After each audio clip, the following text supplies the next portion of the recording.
चिंतपूर्णी माता हिमाचल की।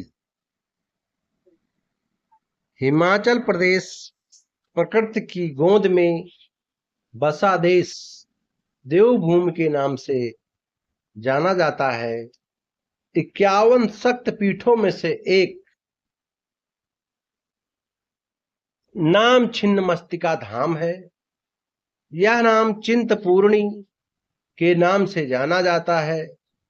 दुर्गा भगवती के 9 रूप में सब बहनों में से सबसे छोटी बहन चिंतपूर्णी थी। उनका जो सबसे छोटी बहन थी उनको चिंतपूर्णी कहते हैं।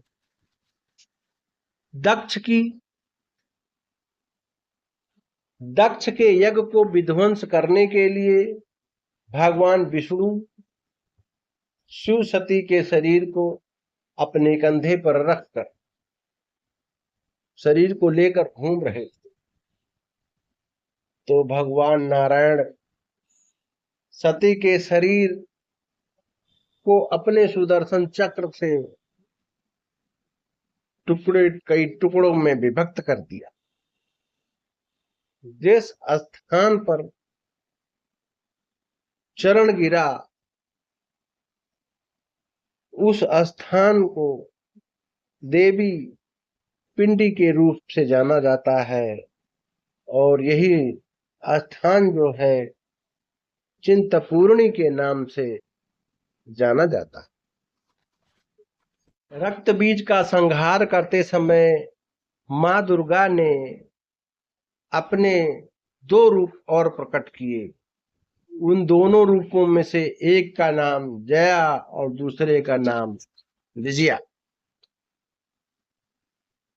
रक्त बीज के रक्त की पिपासा को जय और विजया ने झक कर किया, लेकिन उनके रक्त की पिपासा शांत नहीं हुई।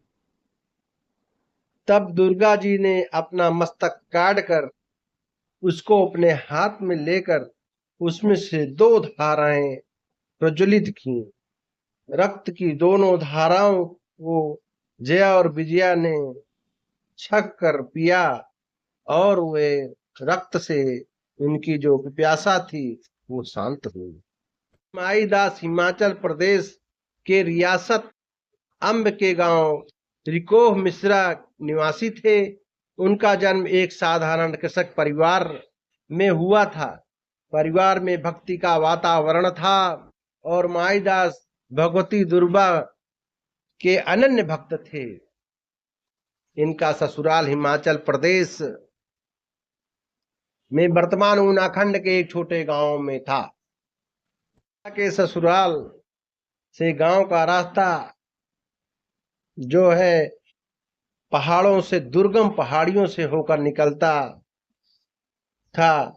जो एक बार भक्त माईदास अपनी ससुराल से गांव जा रहे थे, रास्ते में चिलचिलाती धूप से पहाड़ियों के ऊपर जंगल में एक वृक्ष के नीचे सुस्ताने लगे और उनको उस वृक्ष के नीचे नींद आ गई। नींद में लेटे लेटे माईदास को नींद आ गई और उन्होंने स्वप्न में जो है दुर्गा माई का दर्शन हुआ, और जब वो उठकर अपने ससुराल को जाने लगे तो वो बहुत प्रसन्न थे। वहां से ससुराल से लौटने के बाद फिर वे उसी वृक्ष के नीचे लेटे, और अचानक जो है वहां पर आकाश में बादल छा गए और खूब कड़कड़ाहट के साथ बिजली चमकने लगी। इससे जो है माईदास डर गए, और फिर जो है देवी जी ने उनको साक्षात कन्या के रूप में दर्शन दिया और उनको बतलाया कि माईदास, तुम यहाँ जो है इस जो वृक्ष है, इस वृक्ष के नीचे मेरा पिंडी रूप में है।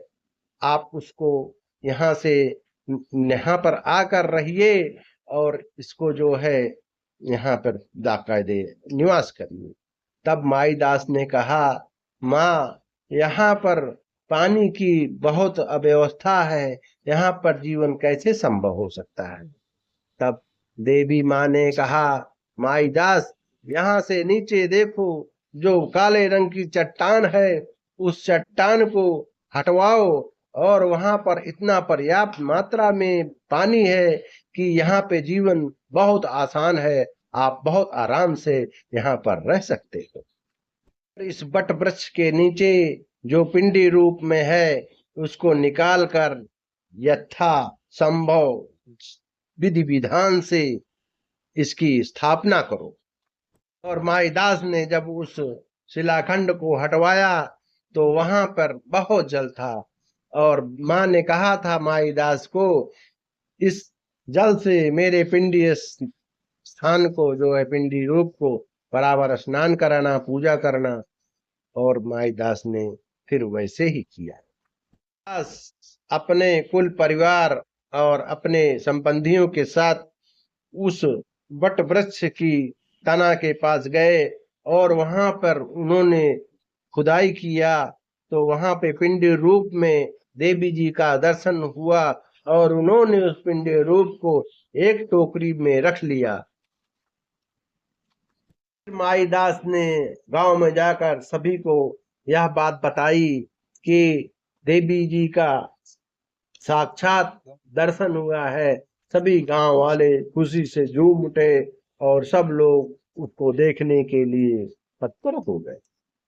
वाले उस शिलाखंड के पास आए, उसको हटाया शिलाखंड को, तो वहां पर जो है देखा कि एक स्रोत जल की धारा फूटी है, और वहां पर एक तालाब है। वो तालाब है वो छपरोह के नाम से मशहूर हुआ। वहां उस तालाब के जल से रोज देवी जी को स्नान कराया जाता है, जो पिंडी रूप में, और सब भक्त लोग वहां पर पहुंचकर आज भी पूजा करते हैं। धीरे धीरे वट वृक्ष के नीचे सब पूजा करने लगे, और वहां पर आस्था का केंद्र बन गया। और फिर वहां पर रियासतों ने मिलकर वहां पर भव्य मंदिर का निर्माण कराया, जो चिंतपूर्णी देवी के नाम से मंदिर बना। माँ से सब प्रार्थना करने आने लगे, और भाई माईदास के दो पुत्र हुए। दोनों पुत्र पुरोहित और पुजारियों के रूप में आज भी उस मंदिर में सब पूजा पाठ कर रहे हैं। और इस तरह से माईदास का जो वंश जो है उस चिंतपूर्णी देवी के मंदिर में आज भी पूजा याचना अर्चना कर रहा है। से लगभग 500 मीटर की दूरी पर माईदास के नाम का एक लंगर बना हुआ है। वहां पर भक्त जन जाकर अपना भोजन ग्रहण करते हैं, और वो दिन रात चलता रहता है। तक पहुंचने का रास्ता तकरीबन 250 मीटर है, और ये जो है बाजारों से होकर निकलता है। के बाहर काल भैरव और वीर हनुमान जी की भी मूर्तियां हैं। काल भैरव अथा पुराना वट वृक्ष बहुत फैल चुका है। भक्तजन मौली बांधकर मां भगवती से अपनी चिंता हरने की प्रार्थना करते हैं, तथा मनोकामना पूर्ण होने पर धौली का धागा बांधते हैं। मानता मानते समय धौली का धागा उसमें बांधते हैं, और मानता पूर्ण हो जाने पर उस धौली धागे को खोल देते। मंदिर के प्रांगण में लाल रंग के झंडे लहराते हैं। मंदिर के रानी को कड़ाही का हलवा और नारियल और पूड़ी का भोग लगता है। दरवाजे चांदी के बने हुए हैं।